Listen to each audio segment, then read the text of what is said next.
আজকে সকাল সকাল গিয়েছিলাম মলে বাজার করতে। বাজার থেকে দেখুন কত সবজি নিয়ে এসেছি।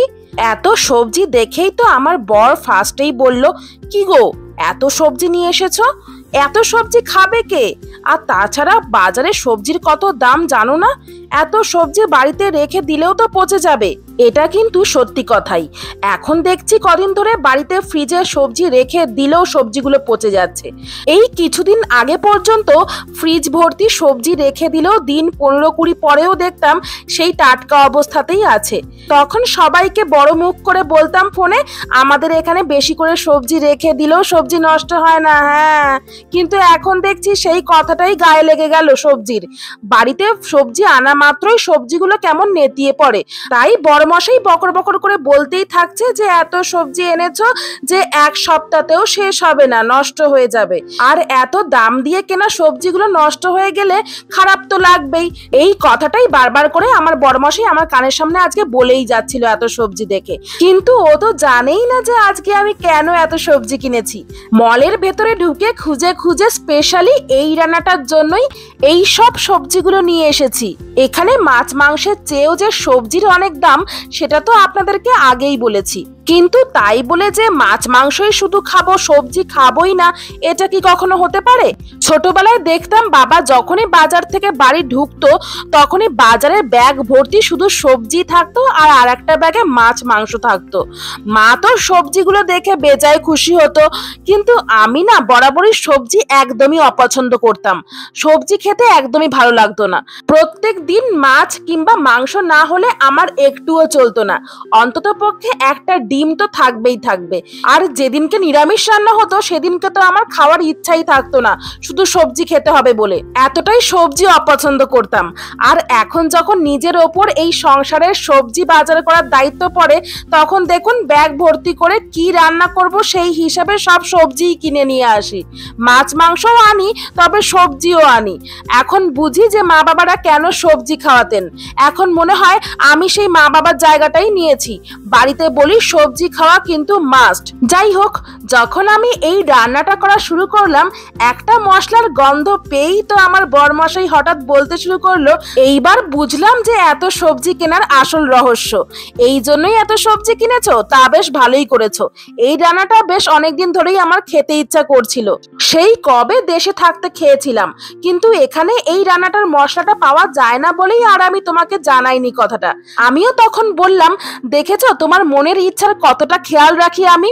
তাই জন্যই তো তোমার ইচ্ছাটা আগে থাকতেই বুঝতে পেরে গিয়েছিলাম। তাই তো বাড়ি থেকে আসার সময় এক প্যাকেট রাঁধুনি নিয়ে এসেছিলাম। আমি জানতাম না যদিও এখানে রাঁধুনি পাওয়া যায় না, তবুও তুমি তো জানোই আমার অভ্যাসটা, একটা কোনো জিনিস শেষ হওয়ার আগে আগেই সেই জিনিসটা নতুন করে স্টকে রাখতে আমি পছন্দ করি, যাতে জিনিসটাকে বাড়ন্ত বলতে না হয়।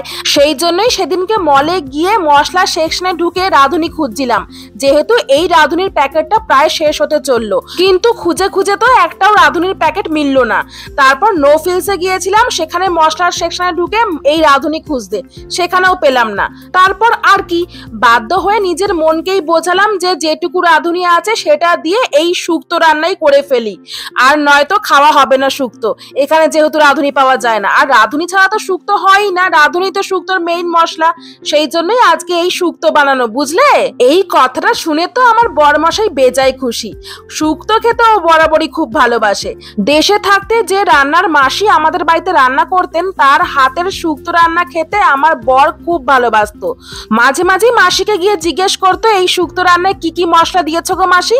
আমাকে তখন ও বলেছিল, তুমি মাসির কাছ থেকে এই শুক্তো রান্নাটা ভালো করে শিখে নাও, আমি কিন্তু শুক্তো খেতে খুব ভালোবাসি, আমাকে একটু মাঝে মাঝে শুক্তো করে খাওয়াবে।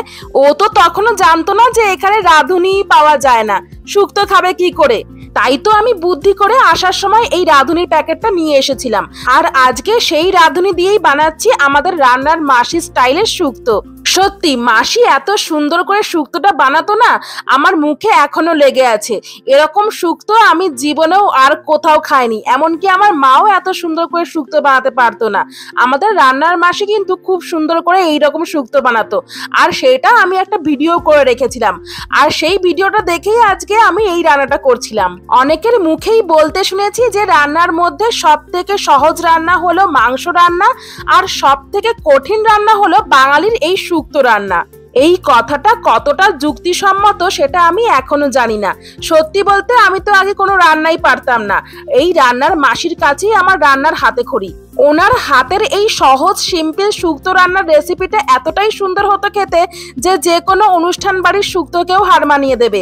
আর রান্নার প্রসেসটা এতটাই সোজা যে কেউ বলবেই না এই রান্নাটা করার পর যে শুক্তো রান্না কঠিন। তবে এই সব কিছুর মধ্যেও আমার বড়মশাইয়ের একটু মন খারাপই হয়েছে, কারণ ওই যে বললাম আমাদের এখানে রাঁধুনি পাওয়া যায় না, আর রাঁধুনি ছাড়া শুক্তো হবে না, আর সেই জন্যই ওর মন খারাপ। তাই আজকে বেশি করেই একটু শুক্তো বানাচ্ছি, থাকলে পরের দিন খাবো। তবে এই শুক্তোর মধ্যে দেখুন সব সবজির পরিমাণ বেশি থাকলেও ডাটার পরিমাণ কিন্তু খুবই কম। এতটা কোয়ান্টিটির শুক্তোর মধ্যে একটি মাত্র ডাটা দিয়েছি। জানি আমি কিপ্টের মতো সজনে ডাটা দিয়েছি, কিন্তু কি করব বলুন, এখানে একটা এই সজনে ডাটার দাম হলো $1.49, মানে ওই 100 টাকার কাছাকাছি। সেখানে ডাটা কি 4-5টা আনা যায় বলুন? 5টা আনলেই 500 টাকা। সেই জন্যই একটা ডাটা নিয়েই চলে এসেছি। যেখানে যেমন সেখানে তেমন। দেশে তো গাছে গাছে ডাটাগুলো ঝোলে, যার ইচ্ছা যখন ইচ্ছা তুলে নিয়ে চলে যায়। কিন্তু এখানে দেখুন ডাটার কত সমস্যা, ডাটা পাওয়াই যায় না। একটা ডাটারই দাম হচ্ছে 100 টাকা। সেই জন্য মলেও বেশি করে ডাটা রাখে না, কেনার লোক নেই তো ওই 4-5টাই রাখে। কেউ নিলে ওই একটা করেই নেয় এখানে। আবার অনেক সময় থাকেও না, পাওয়াই যায় না ডাটা। তাও আজকে ভাগ্য ভালো পেয়ে গেছি। এই শুক্তোটা খাওয়া আজকে ভাগ্যে ছিল, বুঝলেন তো? সেই জন্যই শুক্তোটা রান্না হচ্ছে। আধা ঘন্টার মধ্যে শুক্তো রান্না কমপ্লিট হয়ে গেছে। একটুকুনি চামচ দিয়ে চেখেও দেখলাম, পুরো মাসির হাতের ছোঁয়া, একদম একই রকম খেতে। আমার বরের তো আজকে খুবই পছন্দ হবে, তার সাথে আমারও বেশ ভালো লেগেছে। এখন এই জাম বাটিটার মধ্যে এই শুক্তোটা তুলে রাখবো, আর এরপরে করব ডিমের ঝোল। তো আজকের আর ভিডিওটা বড় করলাম না, যেহেতু শুক্তো রান্নাটা পুরোটাই দেখালাম, তাই আজকে আর অন্য কিছু ভিডিও দিয়ে বড় করলাম না। আজকের মতো ভিডিওটা এখানেই শেষ করলাম। ইচ্ছা হলে ঝটপট এইভাবে একবার শুক্তোটা বানিয়ে দেখবেন, খুব ভালো লাগবে আমি বলছি। সবাই ভালো থাকবেন, সুস্থ থাকবেন। টাটা।